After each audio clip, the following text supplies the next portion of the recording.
Hey, before this video begins, if you want to skip this part and go straight onto the video, the link is right up here. But regardless, I need to give you a few important stuff before the video begins. So for one, the reason why I haven't been uploading in probably like a couple of months now is probably because I had no interest to upload or anything like that, as well as I've been working on my new musical project, which consists of 2 albums coming up, although they are postponed due to the coronavirus outbreak that is going on at the minute. But regardless, you should be getting an album at some point this year, and hopefully, with any luck, I can get it done for this year. But regardless, let's get into the video.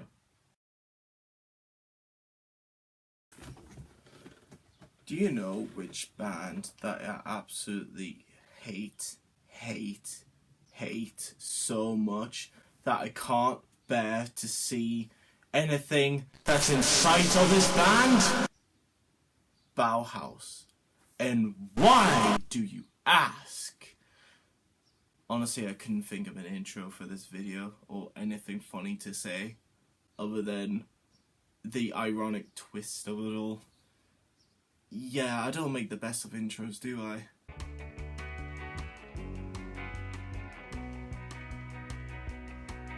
Bauhaus are an English rock band formed in Northampton, England in 1978. The group's members consist of Daniel Lash, Peter Murphy, Kevin Huskins, and David J. Bauhaus are known for their dark image and gloomy sound throughout their mix of many genres including dub, glam rock, psychedelica, funk, and all these genres to create a subgenre known as goth rock or gothic rock. So for this list, I've only included the studio albums on the list, so there's no compilations or live albums on here. Although I do recommend checking out the Bella sessions. The compilation singles are really good, as well as checking out the live album Press the Eject and Give Me the Tape. Also keep in mind, this is just my personal list, so if you have any different opinions towards how I laid this list out, then we can debate about it in the comments below. I mean, there's nothing to say that you're not allowed to have a different opinion to me. I mean, I pretty much want to encourage that, keep up a discussion going in the comments. So without further ado, let's get on with the list. I become unconscious, say. This album was so forgetful, it went away from me. Okay, in all seriousness, I've only listened to this album once before making this video. And when I had to listen to it again, just for this video, I can kind of see why I kind of forgot it. It's not exactly that rememberable of an album. So the album was released in 2008, roughly 25 years after their last album in the 80s. In the 80s. That's how long it was. So going into this record, I have no idea what to expect. Do I expect a triumphant return, maybe? A last hurrah from the band? In a sense, I think I kind of got a last hurrah, but it was kind of like a last hurrah sort of thing. It was pretty bad. So the instrumentals are pretty generic for the most part, coming across from all members of the band. Like, the drums are okay. The bass has no presence throughout most of the songs, and here's the thing, whenever it tries to, I feel like the production of the whole album just kind of holds the bass back way too much, to a point where it wants to have presence, it wants to be in the forefront a lot of the time, but it can't because the volume is turned down way too much. The guitar work from David J is... I never thought I would say this, but it's pretty standard throughout most of the album. And the rememberable and experimentation is just gone at this point. I don't know how to describe it. It's just like if we got someone else to do an impression of David J's guitar work. And the vocals and lyrics from Peter Murphy.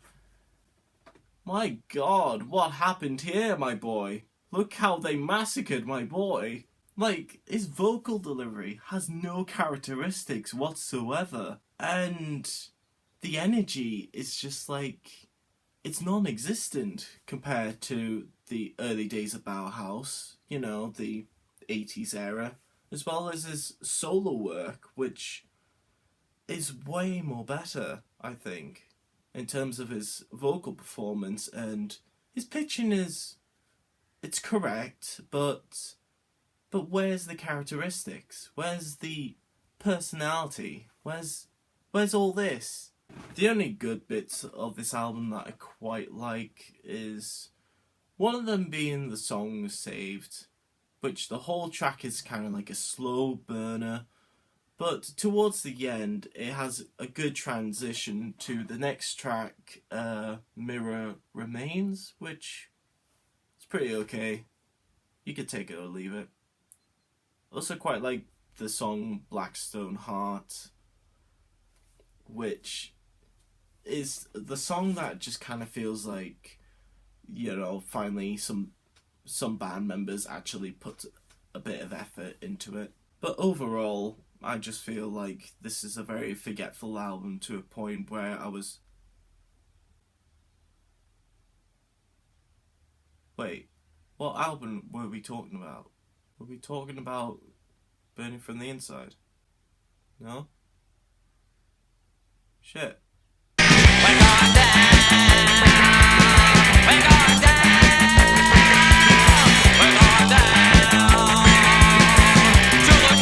What a huge leap forward in quality this album is. By the way, sorry if it does look like things have been shifted here and there, or things don't look quite right. I've basically recorded this in 2 days, just because my lazy ass can't be bothered to do more recordings that day. I do apologise. Anyways, let's get on. So, In the Flat Field was released in 1980, roughly about a year after their debut and most influential post-punk and goth rock single, Bela Lugosi's Dead. So, in a sense, this is kind of like the follow-up debut record to their single. Almost everything that went wrong with Go Away White has basically improved here, although not quite, but I'll explain. The structures of the songs are way more interesting here. Like, they have a lot more of an interesting flow in between each song. Daniel Ash's guitar is pretty wild and experimental here. In fact, probably arguably his best work is actually probably on the first album, as well as the single, maybe? I don't know, it's very debatable. Peter Murphy is a lot more characteristic here in terms of his performance and delivery on some of the lines. However, where this album kind of fall flats for me is where I think a lot of the production tends to come in with a bit of the problems. Okay, so the production doesn't really have that seeming of like aggressive punch to it that it needs for a lot of the songs. For example, like Drive and St. Vincent, you could pretty much hear the intensity going on, but it just does not push it that far enough to a point where you're just like, yeah, I'm into it, I'm proper fucking angry. No, it just kind of seems like it's been recorded in like a very spacious area, which it does work, but the problem is it only works for some of the tracks, like The Spy in the Cab, for instance. It works for that sort of vibe, but it just doesn't for like St. Vince. Wait, I've been pronouncing that track wrong, haven't I? Ugh. Yeah, another thing is that David J's bass playing is more standard and kind of sticks to the root notes. But, however, it's a bit more fitting with the production going on, so, you know, I can't exactly blame him or anything like that. And even then, still pretty good. Just not quite as, quite as standout-ish as Bela Lugosi's Dead. And the last thing I want to mention about this album is that I find the track listing, while it flows in one another, it just I feel like it's missing out the essential tracks that would make this album like a proper killer sort of thing. Like, I noticed that the singles from this album, singles like Telegram Sam, Dark Entries, are strangely enough missing from this album. And I don't know exactly what goes on, behind the scenes with like the singles. Because I think in the UK you have to put out an album first before you can put out singles. And if you put out a single before an album that's on the album, then it could consider a scam. I'm not 100% sure on that specific rule or law, so you may have to ask someone about that. But yeah, strangely enough, at least Dark Entries should have made the cut. Because it's a proper way to start a track off. The opening track is pretty okay, but I find that Dark Entries should have made, the starting cut and the cut of the album, but for some reason it got left out. Overall, I like this album, but not as much as the other albums coming up. There is no choice. We make a point. This was the last album that they made in the 80s. Comparing it to In the Flat Field, I think this has the better track listing. Not only because it has the opener, She's in Parties, which is a really good track by the way, but the track listing seems to have like a better flow from one another and kind of keeps the experience like a lot more interesting than In the Flat Field. Not to undermine in the Flat Field, but I just think in terms of track listing, this is a bit more engaging as a listening experience, but yeah, let me get on it. So the production on this album, comparing it to In the Flat Field, is way better. There's a lot more of a depth going on here. Like, you can hear the bass pretty clearly almost. The guitars don't sound quite as rough, but however, they do sound quite airy, which a lot of the tracks do tend to use a lot of reverb and to fill out the space so it doesn't sound like there's nothing going on. It's just like an empty hole, really. Also, there's quite a bit of production experimentation going on here with like multi-layering shouting towards the end of the second track. There's this strange kind of tribalness going on in King Volcano, and I really love the dynamics of Slice of Life as well.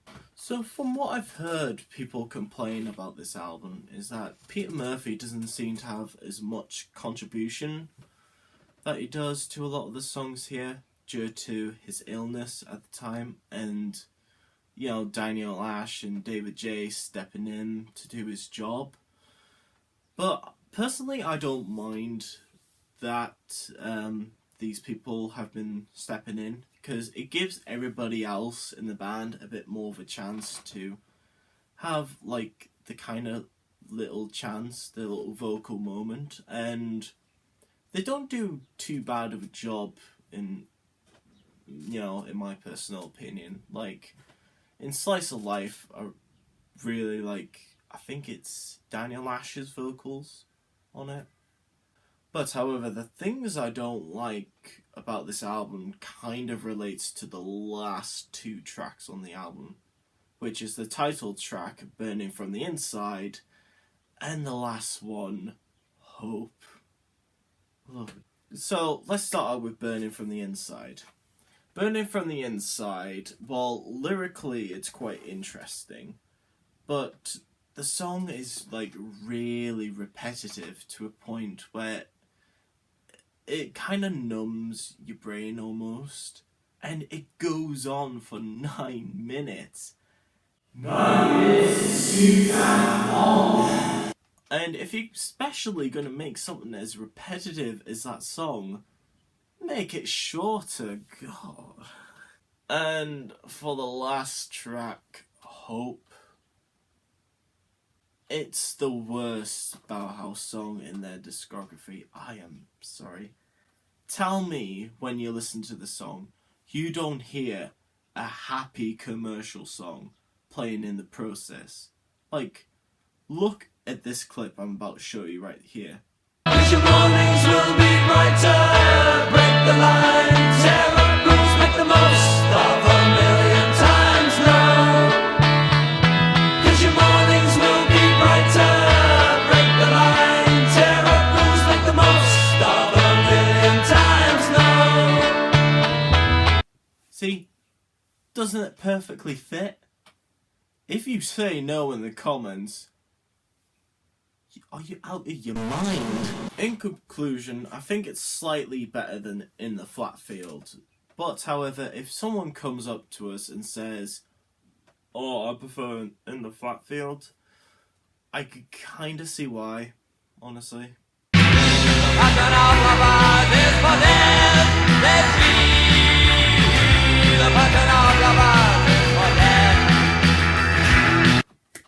In terms of Bauhaus making a straightforward album with a lot of bangers on it, it is really good.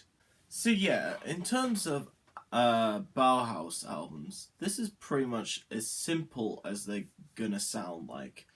But even then, there's like still experimental quirks here and there. Like for an example, in the middle of Hair of the Dog, while it is like a pretty good opener, it has like a funny scream right down the middle, and when I first listened to it, I just jumped, and I thought it was like a skip within the CD, which I originally bought the CD first. No, it was an intentional fuck you from Bauhaus for not paying attention.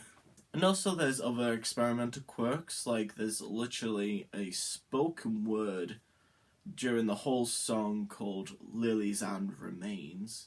Also, I've noticed that with this album there's a lot of funk inspired rhythms going on, with like a lot kind of like slap bass going on, I think, really like popping, particularly during the start of Fear of Fear, where it has like bow bow, and also in other tracks as well, like Kick in the Eye and Muscle and Plastic, where a lot of the rhythms are like very like groovy, like they're very danceable almost, and they're very good at doing what they wanted to do on this album. Honestly, there's a very consistent performance coming from everyone from this album, from the bass, from the guitar to drums to vocals. I freaking like this album to death, or should I say love it.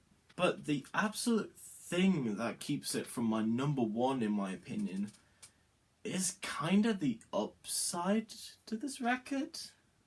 Let me explain.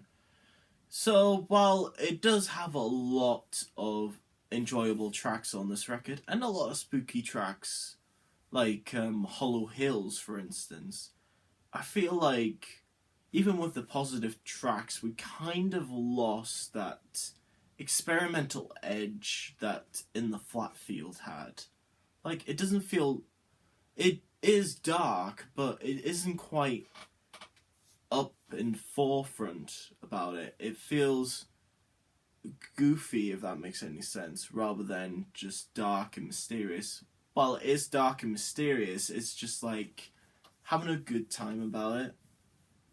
And it's a bit weird to describe it, because it's like a positive as well as a negative for this album. You draw your own conclusions. Like it says, it's a really straightforward album with a lot of bangers, and it's a pretty good place to start off, I think, if you're just getting into Bauhaus. It's a really great album, but not as great as...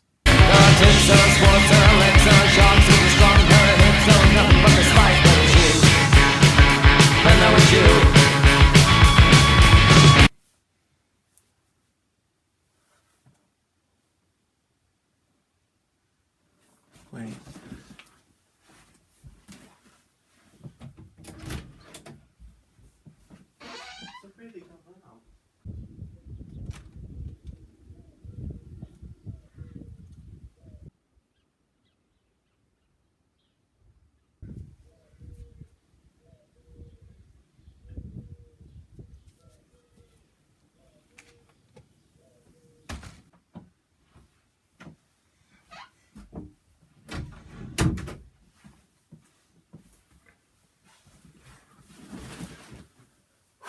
Well, that was a lie.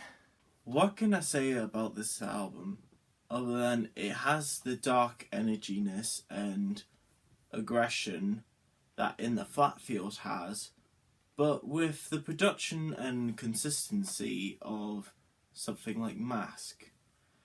It's pretty much perfect in a sense, but okay, maybe it's not, but let me explain. So the track opens up with a track called Third Uncle, which is a great cover by the Brian Eno track with the same name. But here's the thing, I think that the Brian Eno version kind of sounds more Bauhaus than Bauhaus does. Bauhaus kind of sounds like a sped up punk version to it, which isn't a bad route to go off of. But it's just kind of strange when you compare both of them and find that the original kind of sounds like the covered version than the covered version does. Which is a bit weird, but take it what you will. Both of them are still really good tracks. Although, if you were to ask me personally, I think I prefer the Bauhaus version, but take it or leave it. But after Third Uncle, we got tracks like more original tracks like Silent Hedges, Swing the Hatchet, which are really good songs on the album. Which all those tracks kind of lead up to Spirit, which is like one of my favorite Bauhaus tracks of all time. I love the way the track continuously builds up and is a bit weird and spooky, and then the payoff is just this grand sort of chaotic madness at the end that involves like some sort of crowd or spirits singing along with Peter Murphy and shouting, "We are the audience! We are the audience!" And I love the second half of the album as well. This is probably like where they get really weird and spooky with songs like Shadows Part 1, 2 and 3, as well as the last track, The Sky's Gone Out. Now, all these parts of the Shadows 1, 2 and 3, as well as The Sky's Gone Out, they are songs that are meant to like really creep you out, but it doesn't creep you out in the sense that, you know, loudness is the key and it'll throw a lot of sounds at you to keep you wide-eyed. No, what it relies on instead, that it relies on off-key rhythms as well as like little graphical, lyrical detail here and there. It knows how to build up this intensive but yet very spooky sort of atmosphere. And it knows how to pay off as well, in a sense. I mean, with Shadow Part 3, it does pay off it all in the weirdest way possible. I don't want to give away how it pays off or anything, just let you know that Part 3 is weird, and that the way that Sky's Gone Out is really weird as well. But I'll not give anything to spoil it, but just to let you know, it builds up and it pays off really well. And yet, in between the last part of the Three Shadows and The Sky's Gone Out, there's this little track that boggles to my mind to this day, and it's called All We Ever Wanted. Now, this track is a bit of a odd sheep, or the oddball of this side of the album. It's odd in the sense that it kind of takes a slight diversion to the lyrical and tone, but then again it's oddball in the sense that if you take a look at the lyrical detail and see what's going on, there's virtually lyrically almost nothing. I don't know, but for me personally, there's something there that keeps me in the state of, you know, the thinker statue. It keeps me in that sort of state, and I don't know what exactly is. With the lyrics, it does have personal touches here and there. Like, there's a lyric about squishing everything from a week into a day, and that can hit home quite a few people and know what that feeling is like. But then yet again, it doesn't quite resolve or doesn't get solved or anything amounts to anything, but musically it feels like it's progressing towards there. In a sense, it kind of does. I don't know, it's one of those songs that boggles my mind to this day, and I don't know how to describe it. Either way, I really highly recommend this album, and I suppose if you listen to In the Flat Field but want a similar quality out of Mask, then this is kind of the way to go. So yeah, this is my personal list of my favourite Bauhaus albums. Tell me what you think down below. Let's get a discussion going, and wait, what's going on out there? Wait, no.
My baby, how big you'll be in a very little while.